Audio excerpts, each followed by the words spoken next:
Hi everybody, and welcome to my office on campus. So for this week, it's going to be a really short video. I just wanted to talk to you for a few minutes about turning in your outline for Project 1.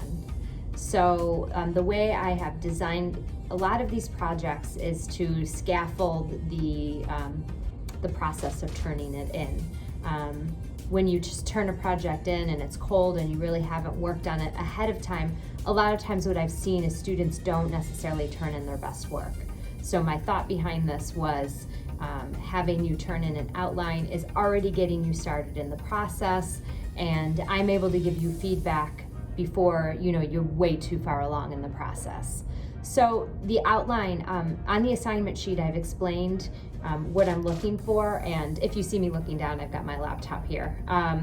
So this outline, it doesn't really matter to me what the format is. I truly don't care. I just want to make sure that you have the content. So I want to make sure that you're thinking through these questions and that you're prepared to move on to the next step.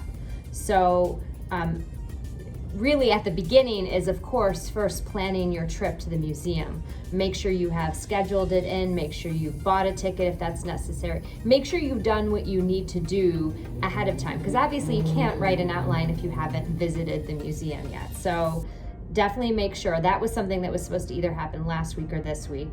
And then creating your outline. So let's talk a little bit about that. So your outline should include the following. First, I want to know if you're planning on creating a traditional essay or a video essay, because that is going to change some of what you're doing at this stage of the game. Next, I want to hear about what site. So which of the sites that I have provided as an opportunity for you, which one did you choose? Next, I want you to jot down 3 details about the layout and design of the museum. So how do those details impact the overall message that the museum is communicating to you? So you're just focusing at this point on spatialized rhetoric. So how is the way it's designed impacting the way that you are experiencing the site? Jot down 2 to 3 stories or exhibits or something like that that caught your attention. So from whose perspective are these stories told? Do you notice any absences or erasures when you have looked at any of these exhibits? What emotions did the museum make you feel? In general, how did the museum make you feel? You might think this is a strange question to ask, and it's not very scientific, and that's okay.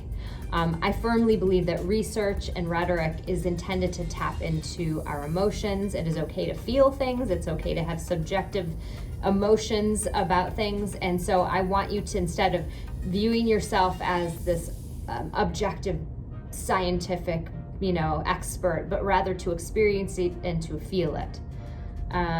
And then which articles that we've read and ideas from the articles seem to connect best with your museum visit. So this is starting to ask you to make some connections with the research that we've done so far. I also want you to include 2 quotes that seem relevant. So this is not cherry picking quotes either. The purpose of this is for you to dig back into what we've read and make some real connections with your museum visit. And so that is basically what I want for the outline. I will get back that feedback to you so you know how to move forward with your final draft. Good luck, and we will touch base. There will be no video next week because that's when you're turning in your project, but you'll hear from me anyways as I give you feedback for your outline. See you later.